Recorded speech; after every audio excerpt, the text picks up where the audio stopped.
Hey everyone, today on Classic Action Figures, we are going to be taking a look at the Hunchback figure from the 1997 McFarlane's Monsters line. This is day 4 of my special 31 Days of Halloween, and this set came as part of the Series 1 figures of the McFarlane's Monsters line. Here's a look at the front of the package. Unfortunately, I don't have the back of the package anymore, but you can see the two figures and the diorama accessories on the front, and also a small picture of the completed set on the lower part. On the side of the package, we can see the McFarlane's Monsters logo, and on the back of the package, we can see a picture of all 4 sets that were produced for this line.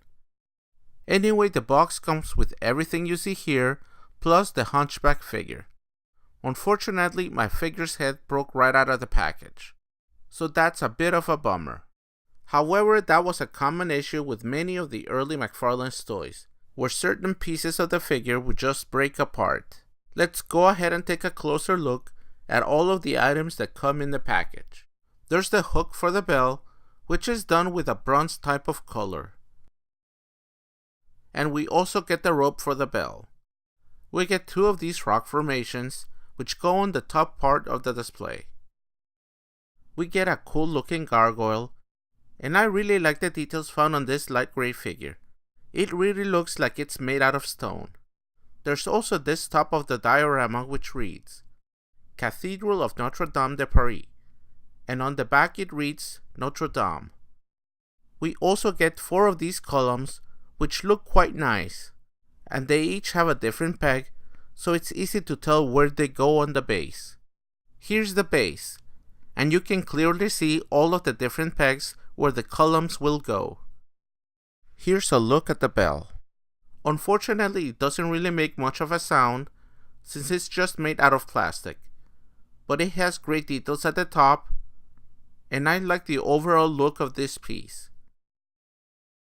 There's also this part which forms the top floor of the display, and it doubles as a catapult.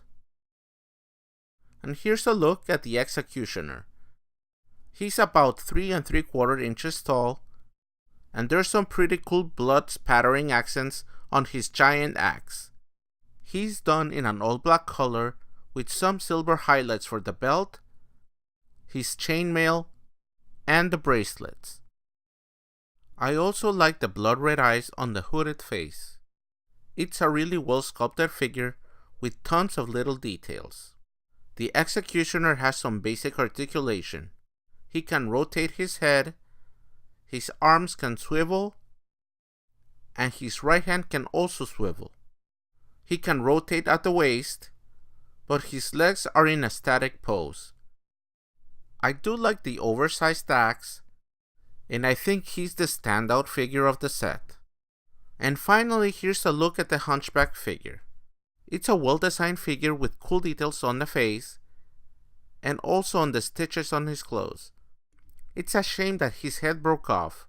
I'll see if I can glue it back together, or maybe I'll just leave it off and pretend he's headless after being killed by the executioner. Typical of McFarlane's figures, the pose is quite static, even when he can swivel his arms and his legs. Here's a closer look at the back of the Hunchback. He does have some great looking details on his body. This is one area where McFarlane's Toys really made a difference back in the day. The actual sculpting on the figure was quite detailed, and they were among the first to devote entire lines to adult collectors. The face of the Hunchback is a bit cartoony looking, like the rest of the figures on the series. But it does look great, and it shows how disfigured he actually was. I believe some sets had a variant face for the figure, which was slightly less disfigured. Anyway, here's a look at the completed set. It is actually quite tall once you have finished assembling it and placing the figures. I posed the Hunchback holding his head with his right hand, and it actually looks pretty cool. There's a couple of play features on this set. One is the catapult, with which you can launch the gargoyle. But it doesn't quite work since there's not much of a spring to this part. The other play feature is the bell, which you can ring by pulling on the rope. Again, there's not much sound to this bell, but it's a nice detail to have. Overall, I think this is a pretty cool diorama. But it probably is my least favorite out of all the 4 sets on the first series. And like I said, I really like the Executioner. He's the standout figure of this diorama. Anyway, that is it for my review.